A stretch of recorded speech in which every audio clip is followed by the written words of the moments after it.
Hi everyone, I'm Steve here with Dr. Nario. Dr. Nario is with Biointegrative Health Center in Reno, Nevada. You can check them out online and see all the different treatments that they have. And today we're going to talk about a very interesting healing technique. So thanks for being with us, Doctor.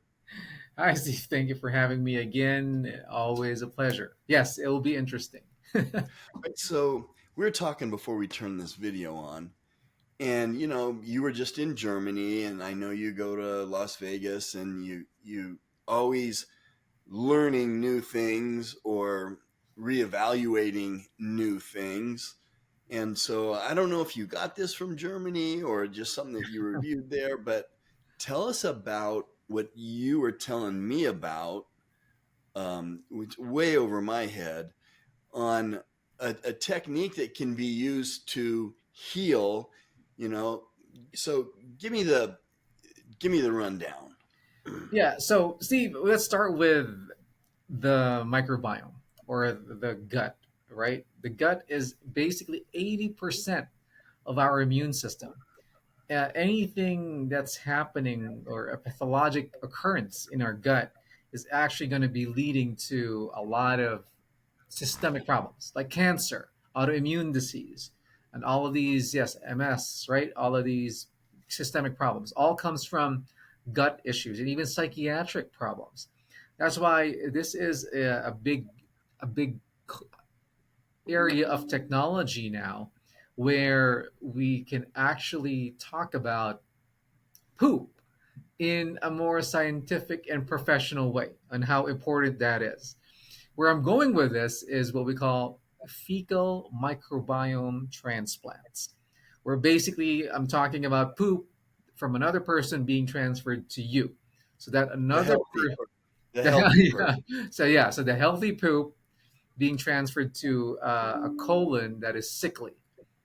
So that's why we're using the meaning you're basically taking all the good guys or the good bacteria from the healthy guy, from the healthy patient, to which is the donor, to the recipient, who actually has bad microbiome bacteria that brought in disease and destruction of their guts to begin with, leading to their illnesses. And when you put that new stool in that colon, it will replete that damaged colon and also will revive newer and healthier bacteria for that person to heal through that method.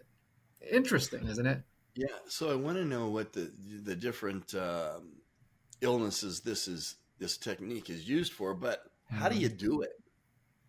Well, originally it was started with actually transferring poop through, you know how colonoscopies are done? They put a tube up your butt and they're going to put, of course, the stool in there and then inoculate it and let it stay there. And then, of course, it's going to grow new strains and healing the gut. But now, innovations has been made to this specific method. It's cleaner. We don't need to be putting tubes up our behinds. They have now done what we call frozen capsule forms of these stool samples, and now somebody can actually take it, and it will be distributed when it gets to the colon. So it's a cleaner method.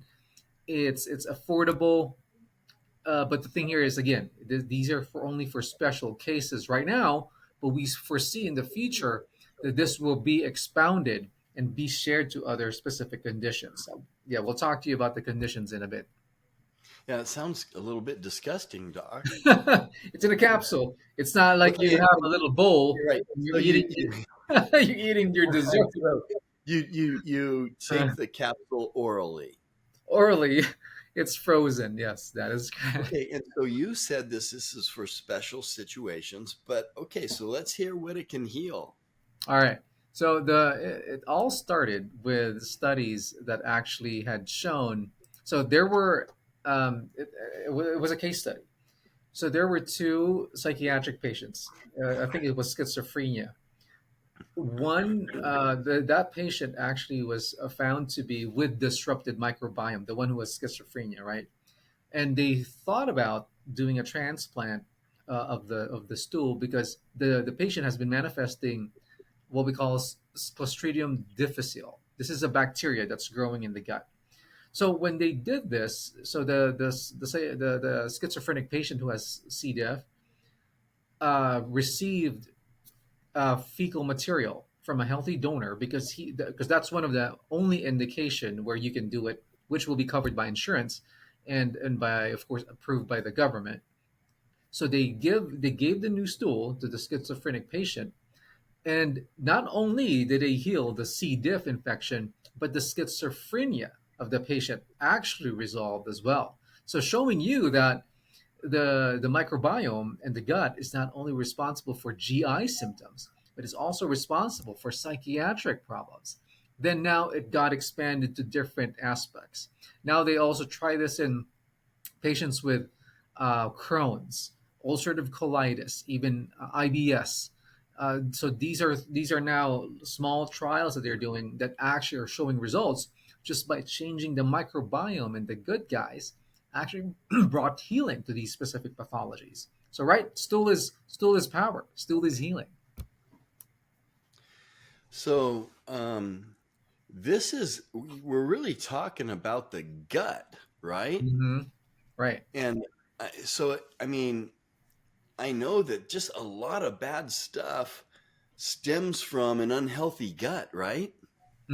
That's right. And the thing here is when you talk about bad guts, we're talking about also not only we always think about food, right? But really what this stool brings are what we call the bacteria, the good bacteria that it carries. And just to make mention of like the more prominent ones would be Akkermansia.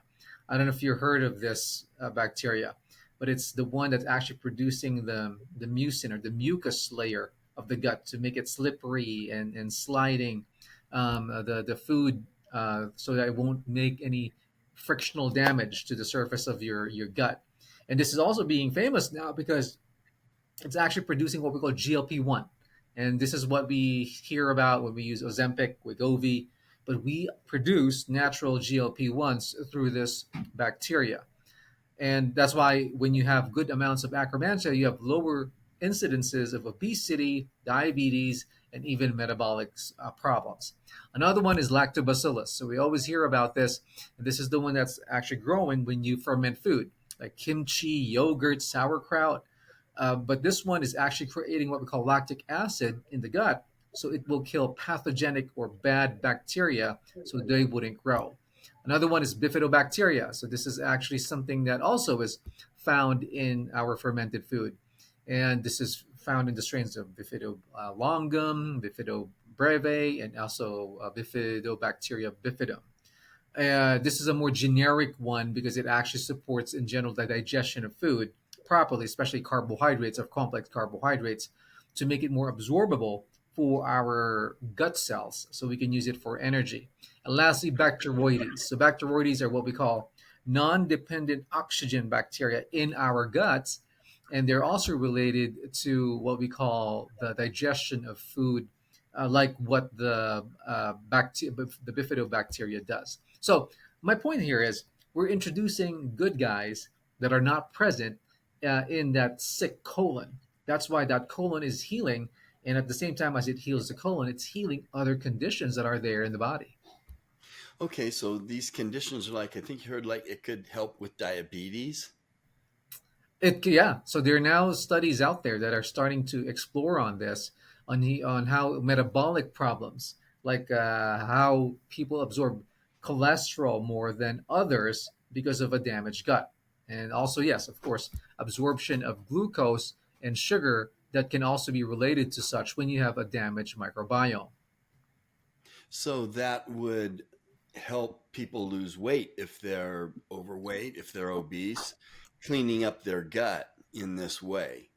That's right. So again, yes, it's not a fast pill. It's not like comparable to our Wegovy or Ozempic, but it's definitely something. I mean, yeah, I don't know the thought of people being happy taking a pill made of poop, right?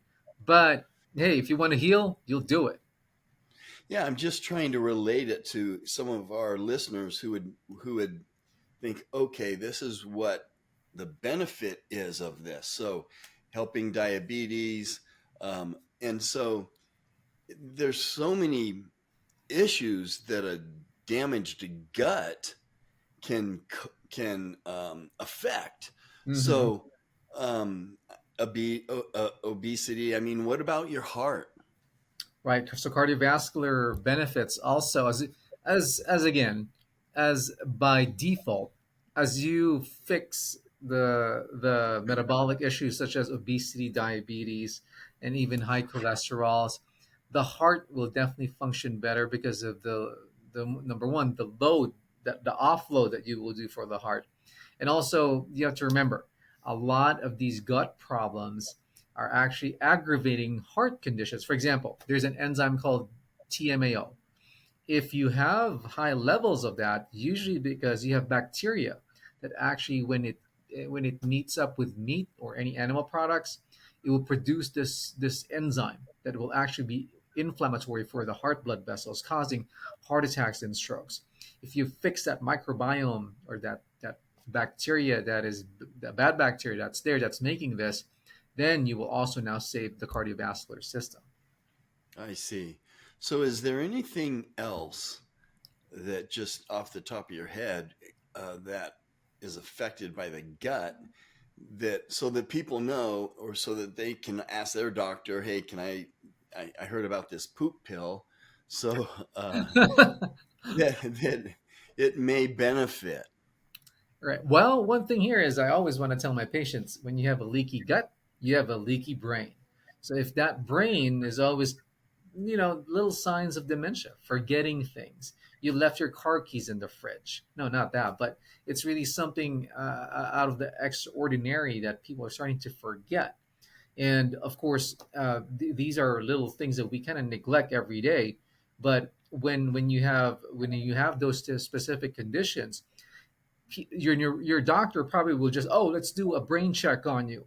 But always remind your doctors that, hey, look down there, maybe it's the food that I'm eating, maybe it's the bacteria that's not actually growing the right way down there, that we need to check.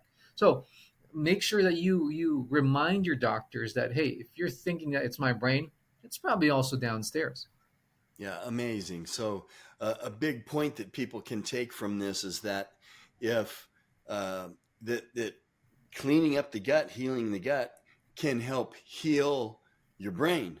Yes, that is correct. All right, yeah, and even forgetting that you put your keys in the refrigerator is a problem, but even putting them in there in the first place might be a bigger problem.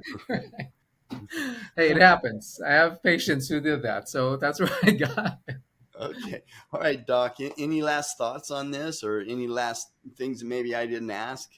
Well, keep an eye out for this. Right now, it's not something that's available in the market. As I mentioned to you, Clostridium difficile, or infection in the gut because of massive antibiotic use, is the current indication for such. But as research has now been growing, maybe tomorrow, who knows, this is something that's going to be available for us to use for other pathologies as well. So again, as part of our education for everyone out there, we make sure that you guys are up to date in the newest and newer things out there for healthcare. Okay, if you guys think this is a crazy treatment or a crazy concept, go check out Biointegrative Health Center and see what else they do there. So, uh, thank you as always, Dr. Nario. Thanks for being with us. Well, thank you, Steve, for having me again. As always, it's a pleasure. And as we all know, that knowledge is power. And thank you for letting me provide you with the edge in longevity and health maintenance, which I call the biological edge or the bio edge.